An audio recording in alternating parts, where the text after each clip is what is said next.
In the headlines, traditional ruler in Ogun is killed and set ablaze by hoodlums.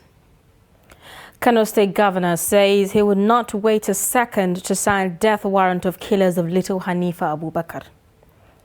Government plans to make provision for fuel subsidy in 2022 budget. And on the foreign scene, NATO sends reinforcements to Eastern Europe amid Russia tensions. Hello and welcome to Trust TV News Update. I am Zainab Bala.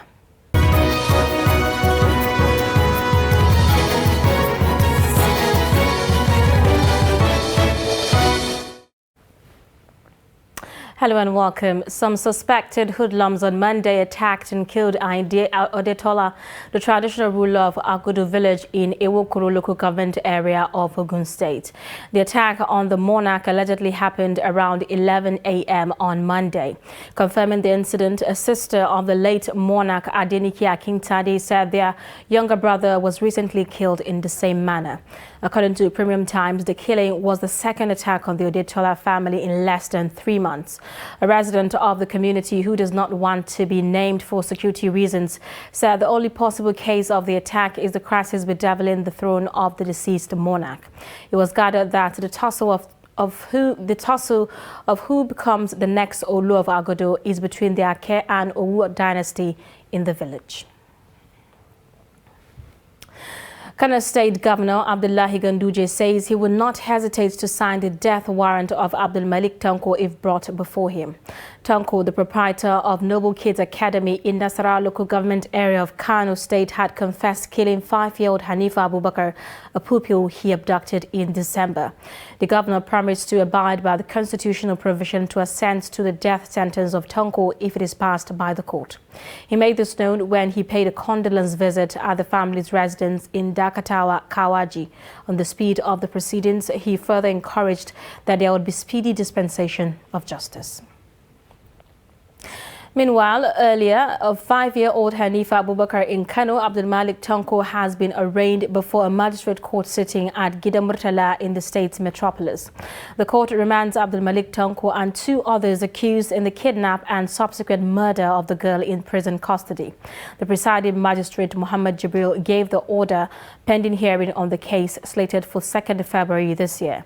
Abdul Malik is standing trial 4 days after his arrest on allegation of kidnapping and killing of his school pupil Hanifa Abubakar.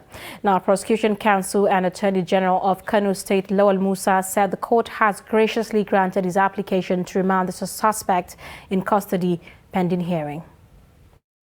We made in all the cases, of course, we applied first of all for the FIR to be read to the understanding of the accused persons in the language they understand, which was done. You were in court, the FIR was read, they understood the contents of the FIR. Of course, you know, the magistrate courts, of course, do not have jurisdiction to try this case. The essence of it is that, as you can see, the system, the police conducted investigation. They have finished with their investigation within the shortest possible time, and they brought the case directly to us.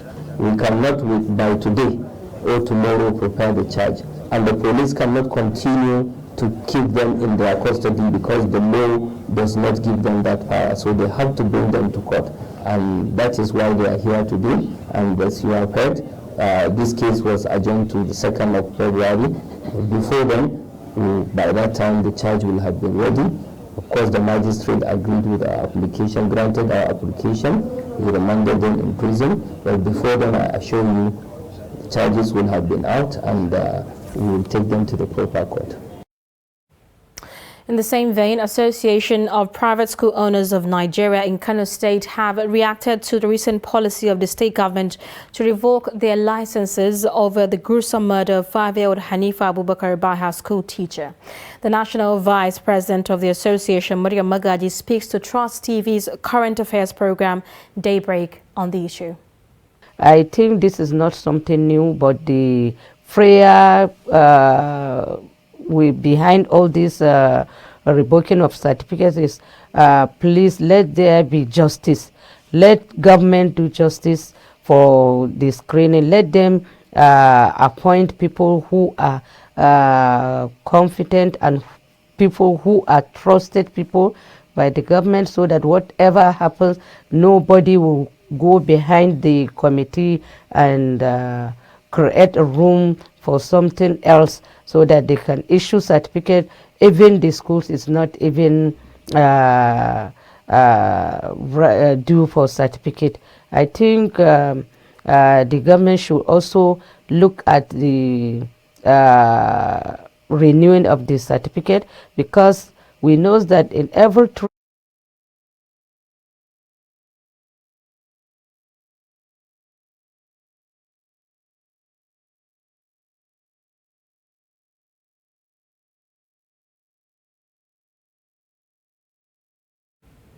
Elsewhere, a parent and student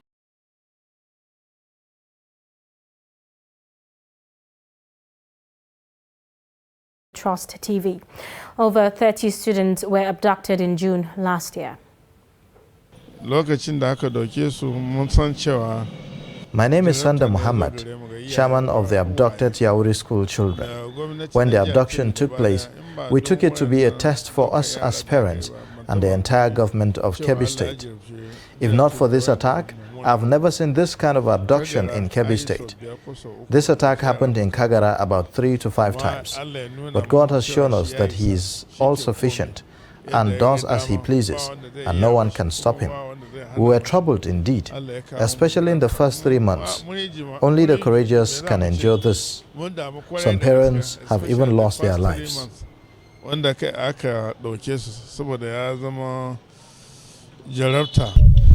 That day, on Thursday, in the morning, when they finished the last paper, then we are seeing the people coming with bike. Everybody will dress like soldiers. So everybody are thinking is soldier. Then where we were coming from the gate, then they started shooting places. Then people started running. Then some people hiding in this big exam hall. Then people come and fight all the people. Then we go with them. Kuma after they take us, they started going with leg to Zampara.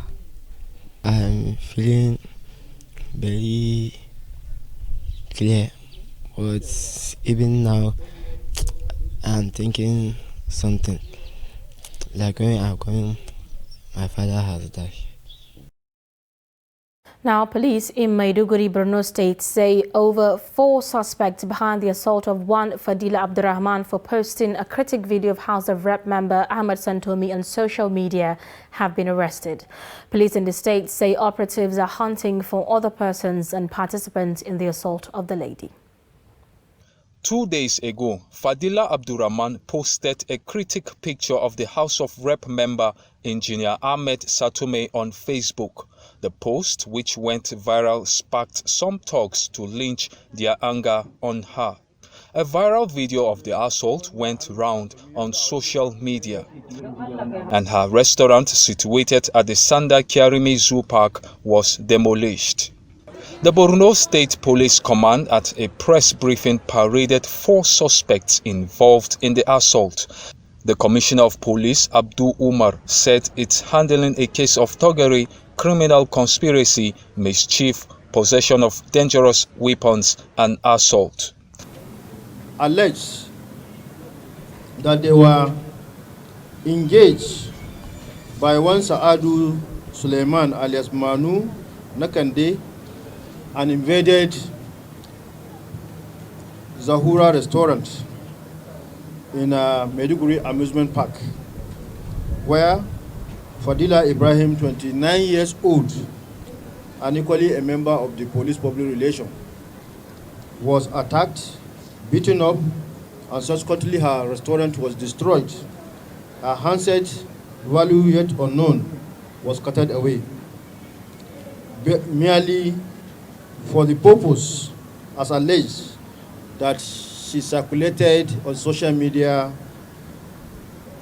an image and writings undermining the integrity of their master, the member of the federal constituency, as alleged. We are equally having suspects who are at large, which include the actual principal suspect who engaged this culprit to go and perpetrate this nefarious act. Meanwhile, the House of Rep member of Jere Federal Constituency, Engineer Ahmed Satume, in a press release, distanced himself from the incident. President Muhammadu Buhari has launched a national policy on fifth-generation technology for Nigeria's digital economy. The president, speaking at the presentation of the national policy on 5G approved at the Federal Executive Council meeting, also directed all security institutions to immediately leverage the new technology to enhance security in the country. He said the federal government would take full advantage of the opportunities provided by 5G for the economy, security and well-being of the nation. Buhari also allayed fears over the health safety of 5G, affirming that such issues have been effectively addressed in developing a policy that suits the country. You're watching Trust TV News Update. Coming up. Just Market, where Muslims, Christians defy religious differences. Details of this and more after the break. To stay. Coronavirus disease, COVID-19, is an infectious disease caused by SARS-CoV-2 virus.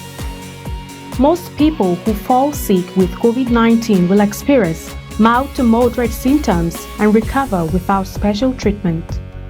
However, some will become seriously ill and require medical attention. The virus can spread from an infected person's mouth or nose in small liquid particles when they cough, sneeze, speak, sing, or breathe.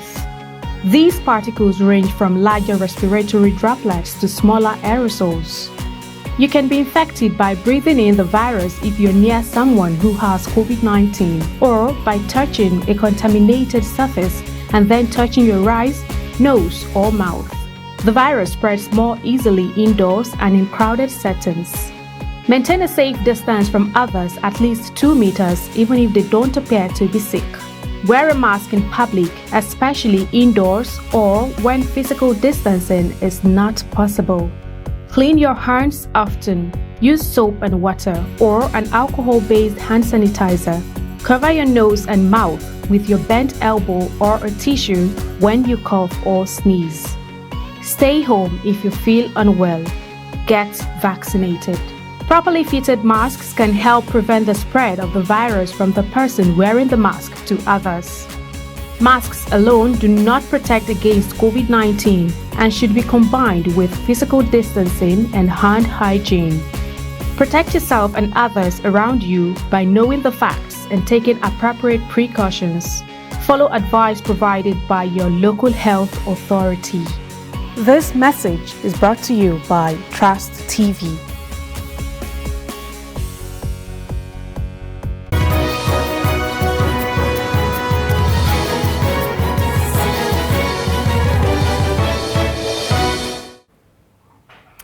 All right, welcome back. If you are just joining us, this is Trust TV News Update. Our top stories. Some suspected hoodlums on Monday attacked and killed Ayinde Odetola, the traditional ruler of Agodo village in Ewekoro local government area of Ogun State. And Kano State Governor Abdullahi Ganduje says he would not hesitate to sign the death warrant of Abdullahi Tanko, killer of little Hanifa Abubakar, if brought before him. Still ahead, Nigeria on Monday recorded 2 additional deaths from the COVID-19 pandemic and 241 fresh infections across 8 states of the Federation and the Federal Capital Territory. The Nigeria Center for Disease Control, in an update shared on its Facebook page on Tuesday, says the country's fertility toll from the disease now stands at over 3,000. Adding that the latest figure of confirmed cases has increased Nigeria's infection toll to over 200,000, including current active cases of 22,655. According to the center, Taraba State reported 98 infections, including a backlog of 74 cases for January 1st to 2022, adding that a total of 227,004 have been successfully treated and discharged nationwide. Online advertising is increasingly becoming the norm and important for business owners and service providers across the world. In comparison to offline, online advertising is cheaper and can reach many potential clients. Among products that are often advertised are food supplements and other medications with promises of effectiveness and no side effects. However, in an interview with Trust TV, a pharmacist at the National Institute for Pharmaceutical Research and Development, Ibrahim Lawal, says consumption and overconsumption of these supplements poses danger. Food supplements, as the name implies, biological ingredients that are meant to supplement or augment the ingredients lacking, rather sometimes vitamins lacking or enzymes, coenzymes lacking in the regular food we eat. That's the whole idea about food supplements. Food supplement cannot be called a drug. Just like I said, food supplements cannot be used for diagnosis, they cannot be used for treatment, they cannot be used for prevention. I should be quoted rightly. As the name implies, they are minerals, coenzymes that supplement for what is lacking in your food. So they cannot be classified as drug. That's why in the US, the FDA does not regulate food supplements. Most of the food supplements you see imported, you see that this claim has not been verified by the FDA. That's why I said you should be careful and watch out for people that will tell you it can substitute for your prescription medication. Food supplements cannot. It's just like telling you, okay, the food you're eating can substitute for the drug you're taking. It doesn't make sense anywhere. And people should be careful combining prescription medication and food supplements. In pharmacology, there's something we call food-drug interaction. I believe you've been to the pharmacy and they told you don't take your anti-malaria with vitamin C, or don't take your milk with your antibiotic. They have their own reasons. That's because one can hamper the other, or it can affect an organ in your body. Elsewhere, Ndoya Market is a yam market in Jos that keeps Christians, Muslims united defying prolonged ethno-religious crisis. Chairman of the market and one of the yam sellers in market tells Trust TV how they have been together for decades, despite the frequency of ethno-religious violence in Plateau State. Ndoya Market is located around Gangare community of Jos North local government area of the state. The market accommodates people from different tribes and religions, and has been in existence for the past 50 years. What is so unique about the market is the good relationship built between Christians and Muslims in the market, despite the prolonged ethno-religious crisis in the state. Maiduguri, the chairman of the market, explained how the existing relationship started. It is very difficult to wake up without seeing the market bubbling with business activities, with Christians and Muslims transacting business together. No Christians has ever lost their lives or properties during the crisis in the market. And this is achieved through good leadership that we have put in place. To ensure that no Christians is killed or intimidated during any crisis, we often call on people around the market to know that we are created by one God, and so there is no need to fight. We have a good understanding and trust. It is based on that we give the Christian women yam on credit to sell and pay us back. This has been making the market lively. Lady Jacob, a resident of Rukuba area of Jos North and yam seller in the market, shares her experiences. I have been in the market for the past 23 years. We've never fought in the market. I've been enjoying business transactions with them. When there is crisis in the town, we leave our yam with them. And when everything is calm, we return to continue with the business. Even if the yam is sold, they keep the money for us. Because of the trust we have established, they give us yam on credit and pay them back when we sell it. Ado Abubakar Musa, Trust TV, Jos. Religious cohesion there. Now, Minister of Finance, Budget and National Planning Zainab Ahmed says the federal government plans to make additional provisions for fuel subsidy in the 2022 budget. The minister said this on Monday at a meeting with the President of the Senate, Ahmed Lawal, at the National Assembly complex in Abuja. The report. Stating the fact that we did make a provision in the 2022 budget for fuel subsidy for January 22. And that suggests that from July that there will be no subsidy. And this provision was made sequel to the passage of the Petroleum Industry Act that has made a provision that all products will be deregulated. Subsequent to the passage of the act, we went back and amended the fiscal framework that was submitted to National Assembly to incorporate this demand. But after the budget was passed, and we have had consultations with a number of stakeholders, it became clear that the timing is problematic, that practically there is still heightened inflation, and also removal of subsidy will further worsen the situation, thereby imposing more difficulties on the citizens. And Mr. President clearly does not want to do that.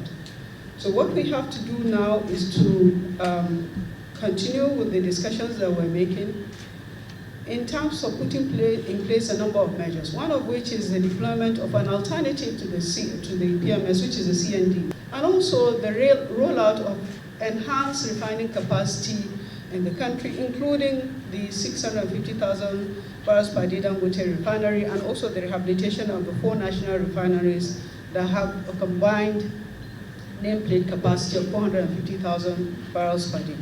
President of the Senate, Ahmed Lawal, convened a meeting with Minister of State for Petroleum Resources, Simi Presilva, with representatives of oil companies in attendance. The meeting focused on the controversy over the planned removal of fuel subsidy by the federal government. All in search of ways and means of ensuring that ordinary Nigerian does not suffer any hardship, that when the subsidy will be removed, eventually it will be at such a point at which the hardship will be very minimal and would have been taken care of by several programs or projects or empowerments. And it's not about NLC. How many people are in NLC or TUC? We're talking about every Nigerian, and NLC is just an organized part of the system. But we are concerned beyond the NLC. And I'm taking this opportunity to appeal to TUC and NLC to share this plan to go on strike or demonstration. Is totally unnecessary. There is not going to be no subsidy, so there is no need for this. Please, let's not create unnecessary tension where there should be none. Very clear. It is clear to the blind and audible to the deaf that it is not possible at this time for us to remove the subsidy. We know that some naysayers, some political people will try to make political capital out of it, but it is not within the contemplation now of this administration to remove subsidy. But of course, if there are legislative enablers that will also ensure that it is within the law, then I think it's a legislative responsibility. Meanwhile, the Nigerian Labour Congress has warned the federal government against plans to remove the fuel subsidy in 2022, saying the action will be met with nationwide protests. The Congress said the planned rallies would commence without warning should the government announce new fuel prices ahead of the scheduled protest rallies in all the states of the Federation. The protest is slated for Thursday, January 27th, and will climax with the submission of protest letters to all the 36 state governors. And on the foreign scene, NATO says it is putting forces on standby and reinforcing Eastern Europe with more ships and fighter jets, and could also send additional troops to its southeast flank in what Russia denounced as an escalation of tensions over Ukraine. Welcoming a series of deployments announced by alliance members in recent days, Secretary General Jens Stoltenberg said on Monday NATO would take all necessary measures. The move is a further sign that the West is bracing for Russia to attack its neighbor after massing an estimated 100,000 troops in reach of the Ukrainian border.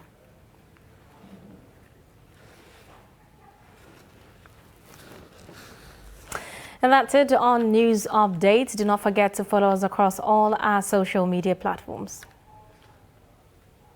I'm Zainab Bella. Thanks for your time and company.